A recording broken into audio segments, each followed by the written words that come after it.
On the Channel 3 News this morning, here comes the snow. The Northeast braces as a major winter storm works its way up the coast. Guns in Vermont. We continue our investigation into how Vermont's lax firearm regulations are affecting other states. And the hunt for liquid gold. Investigators say stolen syrup has made its way to Vermont. From WCAX, Vermont's most trusted news source, this is the Channel 3 News. Good morning, it's 6 o'clock. I'm Molly Smith. And I'm Nick Borelli in for Gary this morning. And it's Friday, so we're celebrating. And today we're celebrating the fact that we were not involved in this traffic tie-up. A shepherd in Romania ran out of feed for his herd, so he hit the road, literally. He took 60 sheep through the city, navigating through cars, across neighborhoods, even through 2 roundabouts. It was a 6-mile haul. And while drivers appeared to be having somewhat of a nervous breakdown, police did not intervene or even issue any citations.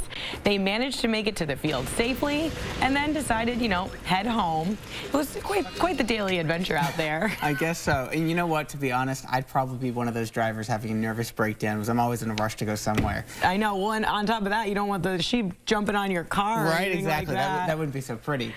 But in the weather department, the scenery will look pretty with all this snow that we have coming at us. In fact, this morning, look at our sky watch here, seeing some snow falling in Burlington. A couple inches already being reported with a lot of fluff to that snow.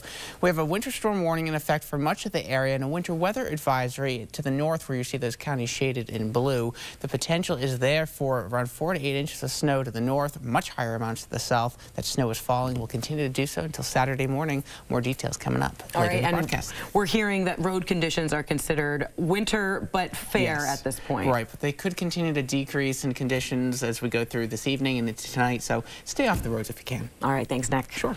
And as Nick mentioned, the Northeast is bracing for this major winter storm. Shovels and snowblowers are flying off the shelves as people prepare for the snow that is coming. Southern New England will bear the brunt of the storm, but as Darren Perrin tells us, parts of our region might get up to 20 inches of snow. The East Coast is still expecting a significant amount of snow. Get used to hearing canceled during this storm report. More than 30 flights at the Burlington airport canceled before the first snowflake fell. There's several pre-cancellations that we're looking at to places like Chicago, Newark, JFK, pretty much across the board. You can't get there by train. Amtrak canceled Vermonter service to Springfield, Massachusetts. Classes canceled. Dozens of daycares and schools across the region closed due to the impending storm. The state's largest utility has crews ready and tree trimmers lined up. But since light, fluffy snow is expected, utilities say that's unlikely to take down trees and power lines. They worry more about cars crashing into poles during storms like this. Road crews will try to keep up as the snow comes down. Darren Perrin, Channel 3 News, Burlington. A big Vermont maple company is in a sticky situation. Maple Grove Farms is denying allegations in a Montreal Gazette report that the company bought 12 truckloads of stolen syrup at a cut-rate price. The company says it paid a normal price and bought it in good faith. Quebec authorities are investigating a massive maple syrup heist last year, millions of dollars worth of the syrup that impacted the global supply. There have been multiple arrests in Quebec. A student at the Austin School in Brattleboro is accused of locking a woman in her office and choking her. Police say 21-year-old Timothy Carroll is charged with kidnapping and aggravated assault. He is being held without bail. Well, coming this summer, the road to single-payer health care is experiencing yet another hurdle. In a briefing to the House Appropriations Committee Thursday, Green Mountain Care Board Chairwoman Anya Rader-Wallach called the efforts to coordinate electronic medical records between providers wicked hard. She said they have been working with hospitals, physician groups, and other providers to make their computer systems communicate better with one another, but challenges remain huge, in part because hospitals using the same systems have customized them. Coming this summer, expansion work at the Southern Vermont Regional Airport. Nearly $5.5 million of the transportation budget is helping to double the length of the runway to 600 feet and provide more flat terrain as a safe area for planes to come to rest. The Rutland Herald reports this work should upgrade the airport's safety rating from fair to excellent. The U.S. Army Corps of Engineers still needs to approve a final permit because the project includes work in wetlands. And this morning, we're talking snow, snow, and more snow. Yes, we really are. In fact, it's cold out there. We have a lot of fluff to the snow, so it's going to stack up pretty quickly. In Burlington today, we've already had a couple inches reported. As we go through the day, periods of snow will continue. You can see we could see as much as 3 to 6 inches by the end of the day, but that's just the beginning of the full forecast coming up right after the break.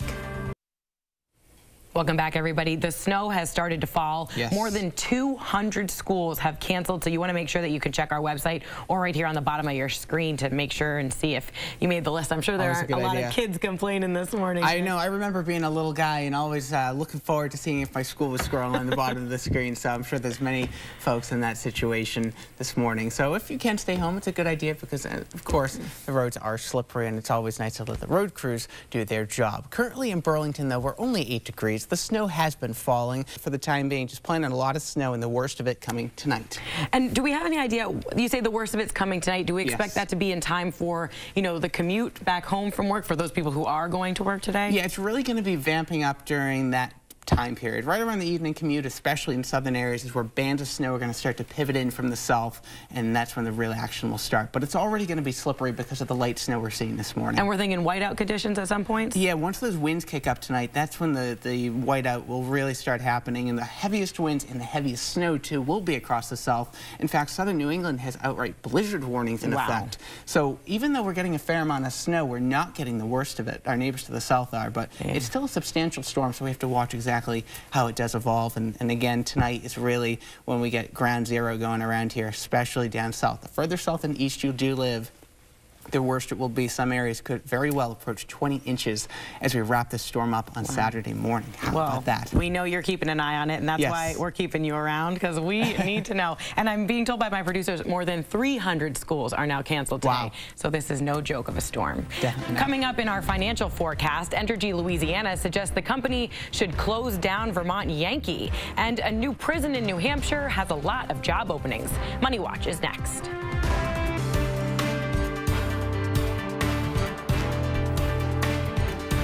Sweethearts, this Valentine's Day may want to expect some much less expensive gifts, according to a new survey. Alexis Christoforous tells us why in our Money Watch. Americans took out more student and auto loans. Will Vermont Yankee shut the plant down this year? UBS Securities concluded in a new report that Entergy Louisiana will likely shutter its facility in Vernon, Vermont. Analysts base their conclusions on forecasts for limited profits in the coming years, the facility's age, and limited output. Pending legal disputes and decommissioning funds also remain a concern. Company officials say the report's conclusions are inaccurate. Entergy's official statement says it does not comment on the financial performance of individual plants, but expects the market for nuclear power to recover in the long term. The federal prison in Berlin, New Hampshire has a lot of open jobs. The prison opened last fall. The minimum to medium security facility can hold up to 1,700 prisoners, and plans call for about 340 total employees. The Federal Bureau of Prisons says there are still about 100 openings for corrections officers. The facility also needs vocational instructors to teach inmates carpentry and electrical work. Those instructors' jobs offer between $38,000 and $56,000 a year.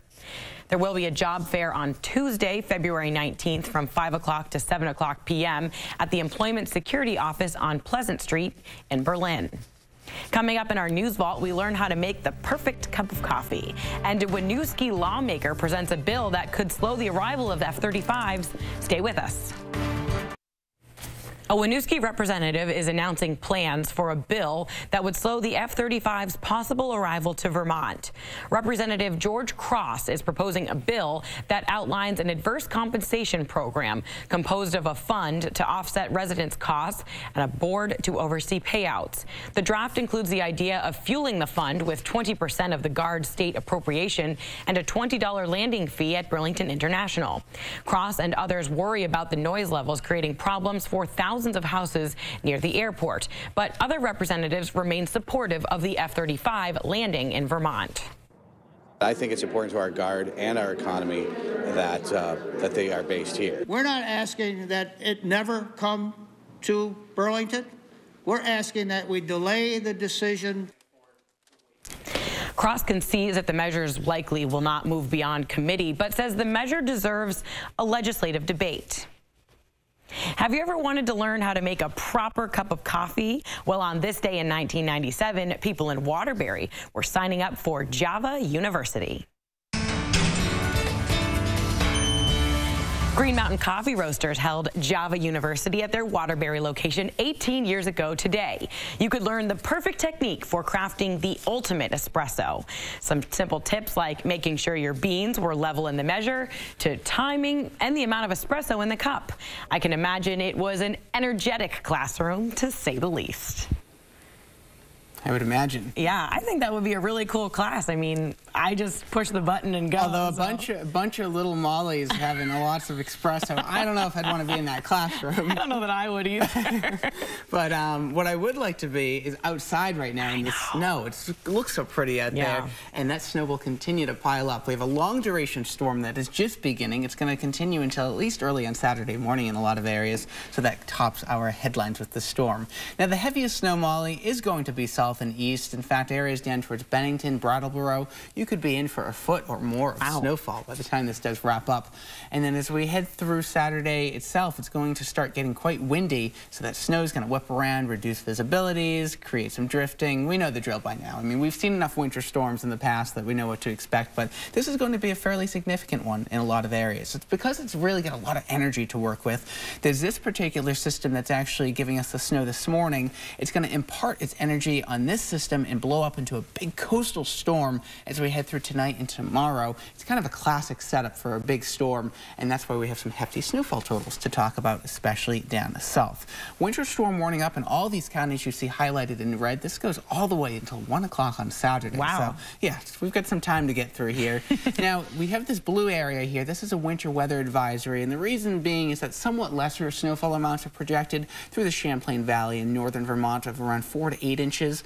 But these storms are large, and occasionally we can see bands of snow that kind of organize further north and west than anticipated. And if that happens, we may need to tweak snowfall amounts upwards through the Champlain Valley. Plus, we have kind of the fluff factor to talk about. Yes, the fluff factor. We're already seeing that this morning. If you go outside and look at the snow and just kind of move it around a little bit, you can see how light and fluffy it just really is. And that's what's making it stack up a little bit higher than maybe a wetter snow. There's very, very little water content of the snow right now, but it actually is adding up pretty quickly. But this is the preliminary snowfall map that we're calling for, around 4 to 8 inches well to the north. Then central areas are looking at a good swath of 8 to 14 inches. But you get the picture here. The further south you go, the heavier the amounts, around 12 to 20 inches south and east, right through southern New Hampshire as well. And if you are traveling to southern New England, we could be talking 2 feet plus locally. Oh my gosh. Yeah, big storm down there, even blizzard warnings in effect through coastal Massachusetts. Wow. All of the state of Connecticut is under a blizzard warning right now. Whoa. Yeah. That's pretty scary serious stuff. And it's really following the same path as Sandy and Irene. Yeah, it really is. It's a kind of a classic track to get the Northeast with some severe weather. And this time it's going to do it as lots of snowfall. Yeah, definitely. Well, coming up next, we learn more about these Makers Meetup. It's a chance for artists, engineers, and everyone in between to share some gadget techniques. More after the break.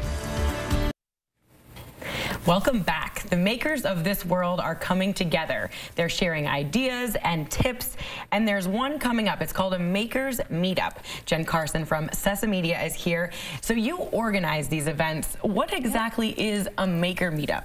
Sure. Well, the core group that organizes these meetups is called Vermont Makers, and we are artists, scientists, and technologists who have come together to share information and really explore innovation as it crosses our different paths. paths in our different disciplines. And so we came together as a small group, but we wanted to do some public programming.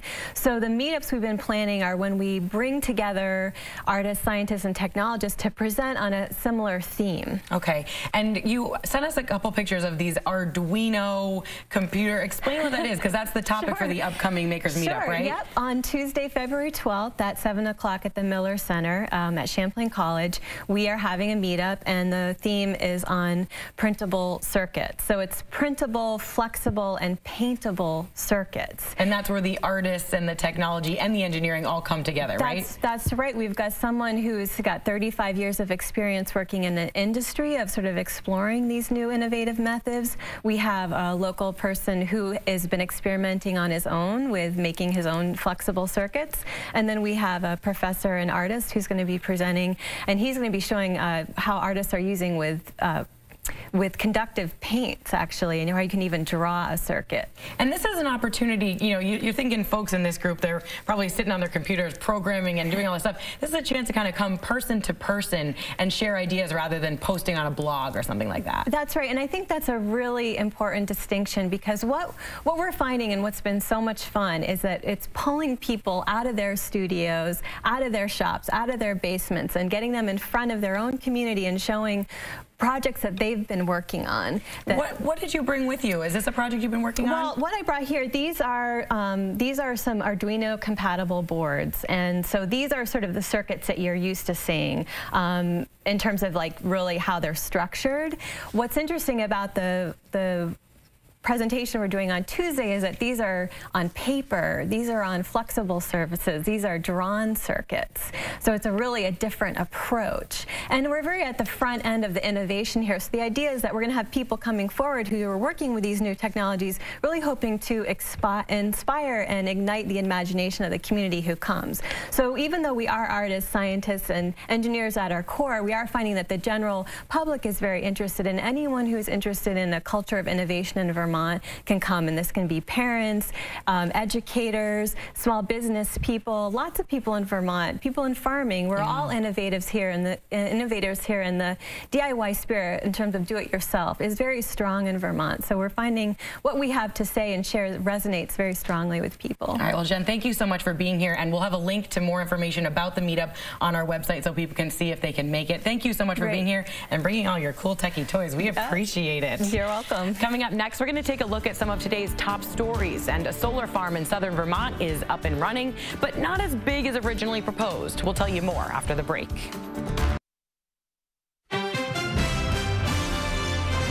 In our top stories this morning, preparing for the storm as the region braces for a big snowfall.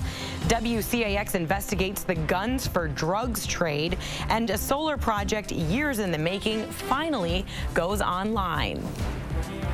But before we get to those stories, we're talking snow this morning, people. Yes, we are. And it's already started. Yeah, it certainly has. Break out the snow boots already. It's starting to pile up a little bit. I just looked outside, and it looks really pretty and wintry. In fact, as we check in with our Skywatch, look at that. You can see this. It's almost like picture perfect out there. It's nice and calm out there. It's not blowing around just yet. That will change by tonight.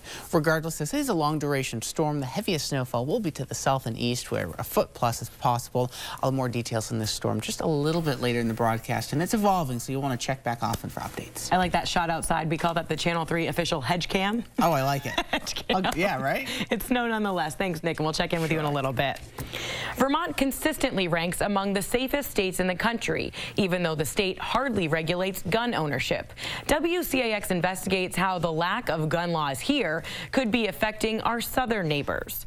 According to the coalition's 2009 study, Vermont ranks among the top 20 states per capita for interstate crime gun exports. These are guns purchased in one state and recovered from crime scenes in another state. Federal authorities say the Vermont's gun trafficking is being fueled by its drug addiction, and it's creating significant public safety concerns for Vermont and its neighbors. and it's hard to tell where that gun is going to go and where it's going to be used. To say nothing of the more important fact that now that gun is in the hands of somebody who's prohibited from having guns by law and prohibited for a good reason. According to ATF, 126 Vermont guns were recovered from Massachusetts crime scenes between 2006 and 2010, but Maine and New Hampshire contributed 3 and 4 times that, respectively.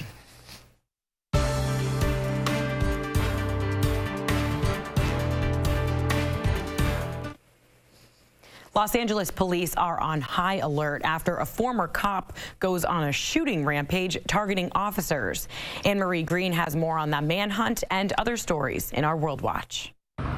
The Northeast is bracing for a major winter storm. Snow is expected to begin falling this morning, but the heaviest accumulations will come tonight and into tomorrow. Forecasters say as much as 2 feet of snow could fall in some areas, and blizzard warnings stretch from New Jersey to Maine. Thousands of flights into and out of the region have already been canceled. A massive manhunt is underway in Southern California for an ex-cop who's allegedly hunting his former colleagues. Police believe Christopher Dorner has already killed 3 people. He posted a manifesto on his Facebook page where he threatened the officials involved in his firing as well as their families. The search for Dorner stretches across 3 states but is focused mainly on Big Bear, California, where police found his burned-out truck. And President Obama's pick to be the next head of the CIA told Congress Thursday that drones are only used as a deterrent against imminent terrorist threats and not as punishment for previous attacks. During his confirmation hearings on Capitol Hill, John Brennan was questioned about the use of drones and interrogation techniques in fighting the war on terror. Brennan is a veteran of the CIA, and he created America's drone attack policies. Those are some of the day's top stories. I'm Anne-Marie Green, CBS News, New York. It's been years in the making, but a solar project in Pownell is finally online. It's the first major economic activity at the 144-acre park since the former Green Mountain racetrack shut down back in 1992. Then a solar park at the venue was proposed in 2010. Last year, it was sold to Gestamp Renewables, a Spanish company. The Bennington Banner reports that 2.2 megawatt solar facility at the Southern Energy Park went online in December. It's expected to power about 360 homes.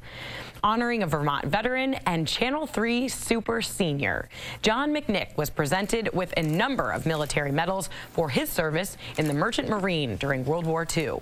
The 91-year-old was surrounded by friends, family, and Norwich University cadets at the afternoon ceremony at Westwood Commons. It is a very much surprise, but I enjoy it. They're very nice.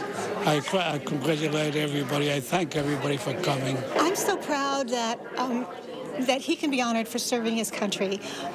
He has so many memories and stories, and after all of these years, they're just history. McNick received those medals 67 years after his service. Well deserved indeed. Well, Nick's up next with your latest forecast as the snow continues to fall, and still to come, we get the latest on the road conditions from V-Trans. Stay with us.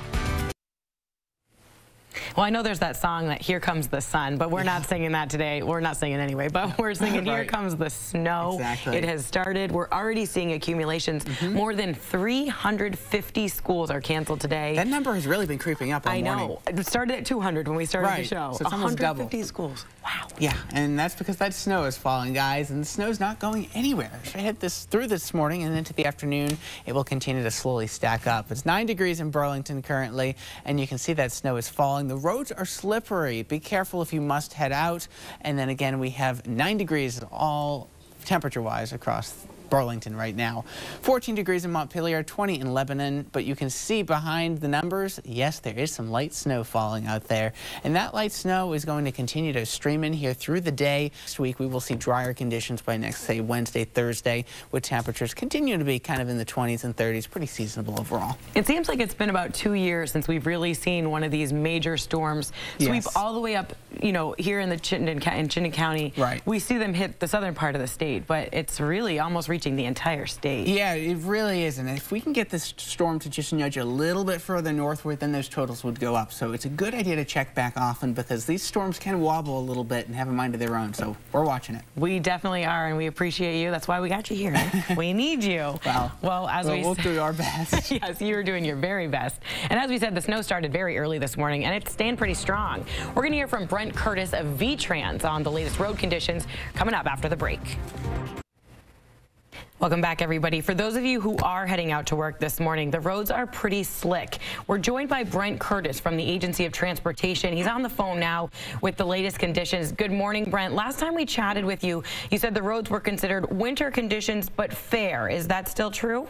Yes, it is, Molly, but a very important point that's been reported now from just about every corner of the state, and that is some of the wind is starting to kick up. And as you talk about those slippery conditions, part of the issue all over the state, not only on the interstate but as well as the secondary roads, is the idea that the wind is going across the highway, blowing the snow across, and the surface temperature of the highway creates a slick condition. So we're asking people to maintain a degree of caution as they head out this morning.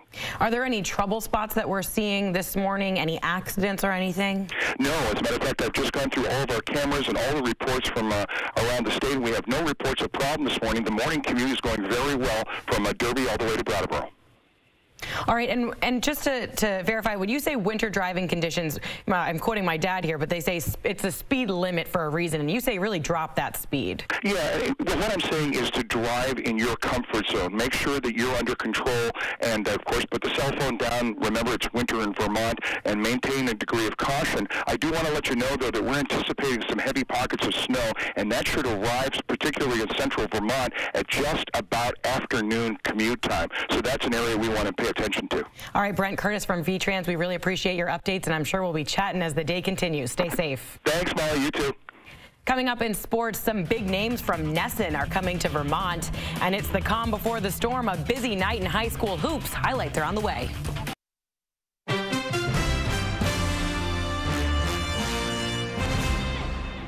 I know it's snowing outside, but Channel 3 and the New England Sports Network are getting ready for baseball season.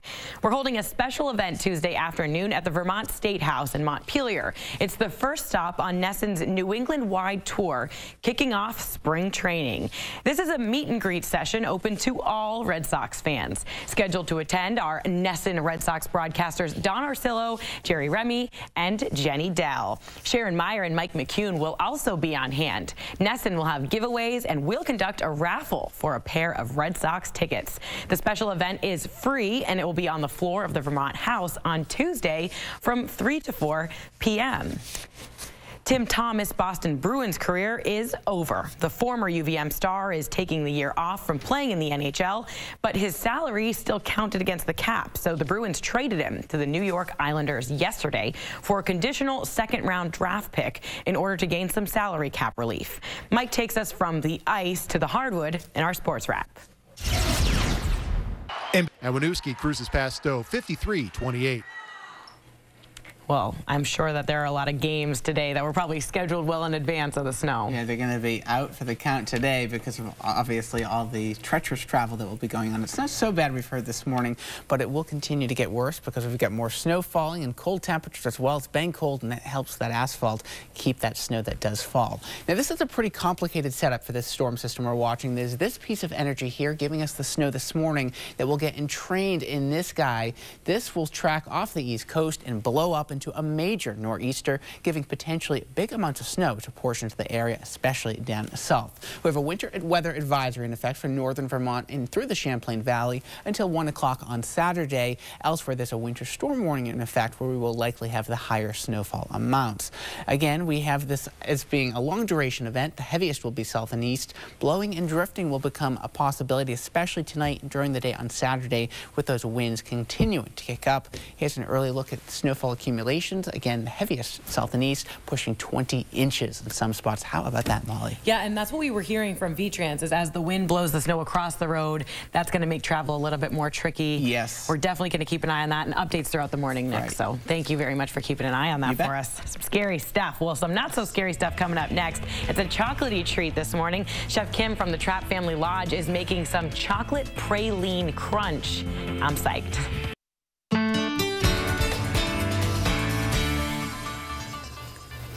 Welcome back, everybody. We love starting off Fridays with a little chocolate, and Chef Kim Lambrick from the Trapp Family Lodge is here.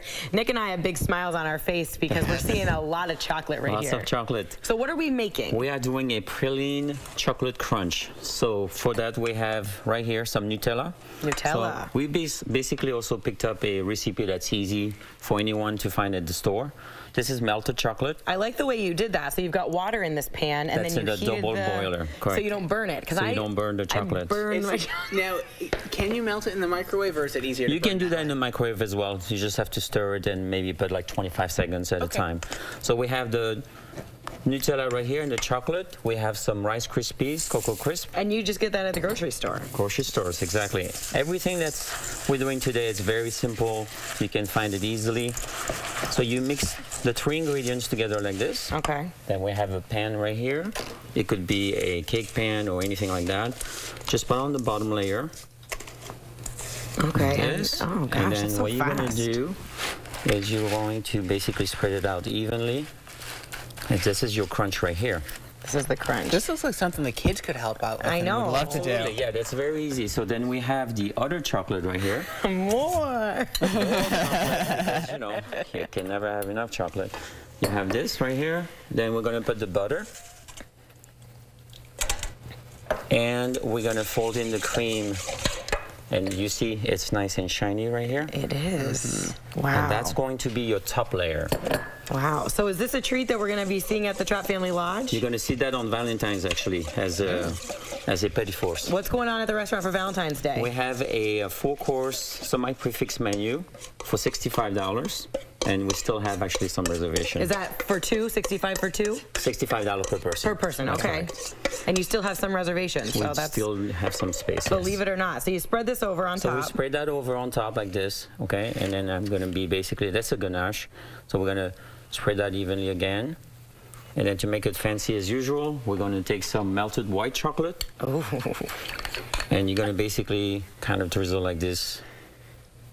So someone might be confused because we're calling it a praline bar, but there are no pralines in it. It's actually the Nutella. That's the Nutella. Okay, that makes sense. Yes. That makes sense. And I then bet you could take add a few nuts to it, though, if you wanted to. It'd You probably could be actually, good, right? you can actually do some hazelnuts, and there you go. Okay, So now and we've got the final product too, right? You get the final product, so you place that in your fridge for about an hour and a half. Okay. And then you can cut it, and here's the final product right Look, here. I mean, this is amazing. stunning and really, really simple. I mean, you literally just made it before our eyes. 3 minutes. 3 minutes, and Exactly. you know how to use 3 minutes, Yes, my I do. friend. Chef Kim, thank you so Thank you so much. I much. can't wait to try this. Oh, me too. The chocolatey treat for a snowy day. Exactly. And snow, it's going to be falling, and we'll see quite a lot of it in southern areas. 4 to 8 inches by Saturday morning across the north, ranging to more than a foot as we head southward. So keep those shovels out, and skiers and riders will be very happy to hear this forecast. And again, the heaviest snowfall will likely fall as we head through tonight, and then it will taper off during the day on Saturday. This is a long duration event, and the winds will kick up tonight as well. So blowing and drifting will become more of a concern. Thankfully, by the time we head towards Sunday, the sun shines out, temperatures in the 20s, and we can get outside and actually enjoy that snow. Yes, we definitely can. Nick, thank you so much for keeping an eye on that. I'm sure it's the topic of conversation all day. This is the topic of conversation for my morning. Yes. Chef Kim Lambrick from the Trapp Family Lodge. Thank you so much. Look at this beauty shot right here. Beauty. When do we get to eat it? Right now. You guys have a great morning. We're eating. See you soon.